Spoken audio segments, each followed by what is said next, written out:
All right, welcome back to Alabama Gristmill. Good to have you back, and appreciate all the subscribers out there listening to us on our daily updates, or not daily. I wish it was daily. We can't do it that bad. Weekly updates on Alabama history and our little vignettes of Alabama history. Mike Causey, my co-host, Donna Causey. How you doing this morning? I'm doing good. As you can tell, I was trying to get in and tell the story already.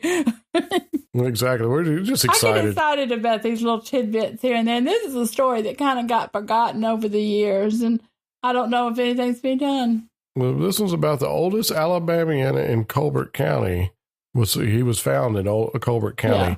And at first, when I saw the title, I thought you meant the oldest man living, but this is actually the oldest person that was found in a historical sense. Right. And it was found in Colbert County. So it's like you said, a kind of a story that's been looked over. Right. It kind of died during our civil rights era, all the things that were going on, because it came out about the time that Alabama was experiencing a lot of difficulties during then, and that it kind of just was looked over.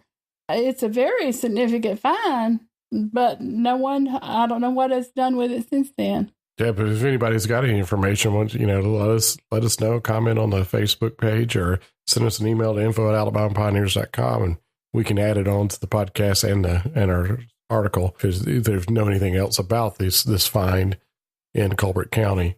But before we get into that, just want to appreciate the patrons out there. That's what keeps us going, keeps the lifeblood going. Allows us to be able to do these podcasts on a regular basis, get those stories out to you and things like that. So we really appreciate that. If you want to help us out and you're not already one, just go to the website, alabamapioneers.com, hit the Be a Patron button, and then you can follow the instructions from there, and that'll support us and really kind of keep this going and help us grow it. We also have if you don't want to be a patron, you don't have to be a patron. You can also donate to PayPal. On the site, there's a donation button there too that goes. It's just a one-time donation. You just want to make a one-time donation. That would be fine, or a continuing donation if you want to. But it all goes to supporting this. That's what it amounts to. Yes, so we always appreciate that. Well, with that all set up or covered, let's go ahead and get into the story about the oldest non-living yes. Alabamian. I kind of tricked it with that title, didn't I? When I said Oldest Alabamian. He is an Alabamian. He's in the soil of Alabama. We didn't know he was at the time. But he died a while back. Let's just say that. He died during the Stone Age. So but you don't think of Alabama having Stone Age people roaming the earth at that time. Artifacts and so forth. Yeah, prehistoric. Yeah. Yep. Well, let's go ahead and tell me a little bit about this. Okay, well, this gentleman. Actually, it's in Colbert County. Like I said, there's a place called the Stanfield-Worley Bluff Shelter that all the archaeologists throughout the world were excited about in 1961 when they discovered charcoal from campfires found there that was believed to provide proof that Stone Age men roamed Alabama 10,000 years and more ago. Can you imagine 10,000 years people have been roaming Alabama? By 1960. Yeah, that's back in dinosaur days. Yeah, back in dinosaur days. And it's hard. You don't think about that a lot, but there is evidence here in Alabama that it was inhabited. By 1960, it was clear that North Alabama had possibly the densest concentration of Paleo-Indian sites within the United States. And during the years of 1961 and 1963, the state of Alabama was experiencing civil rights struggles, which probably diverted the attention away from the area, or it would have been investigated further, because we had so many other things occupying the attention of the average citizen. The discovery was made in Russell Cave. It was the Stanfield-Worley Bluff Center is located on private property that was owned by R.B. Stanfield in Colbert County in northwestern Alabama, and it's one of the most. It has been determined that it's one of the most important prehistoric sites excavated in the state due to the archaeological evidence deposited by the Paleo-Indians who once occupied the rock shelter. The Paleo-Indian culture were semi-nomadic hunter-foragers living in the open countryside, and they usually looked for natural rock shelters like Russell Cave in Jackson County.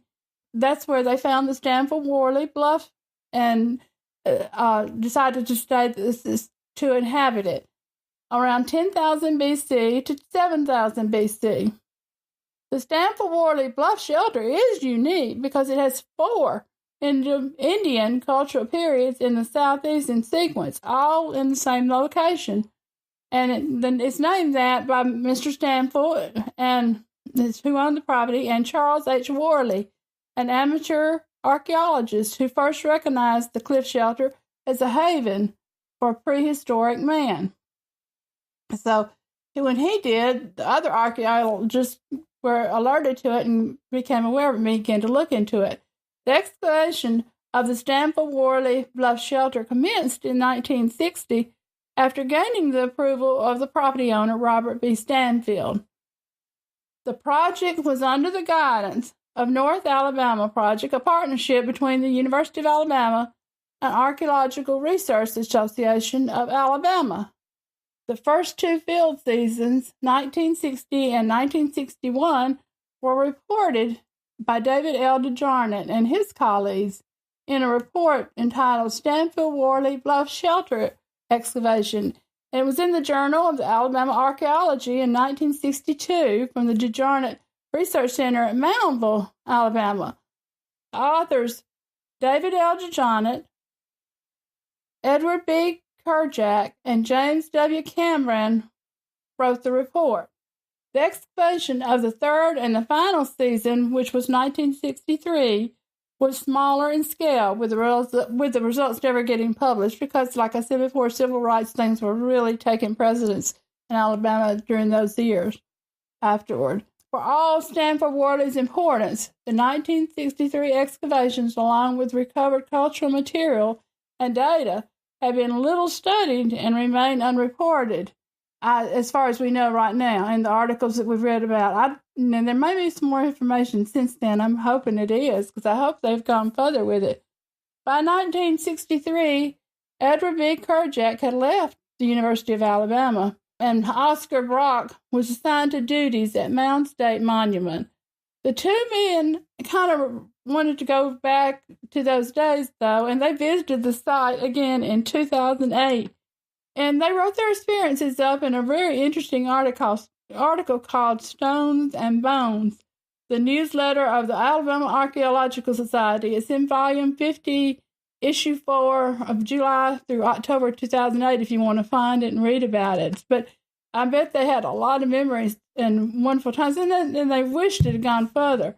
During the year 1963, the state of Alabama was experiencing civil rights struggles, which diverted a lot of that. I mean, it just couldn't be helped. And the historic discovery didn't get the attention it probably should have received. The remains are on private property today, and according to the earliest American theme study for the eastern United States, the Stanfield-Worley Rock Shelter is considered a strong candidate for the National Historic Landmark status. If you had no more information about this, I'd love to hear more, because I couldn't find a lot more after that.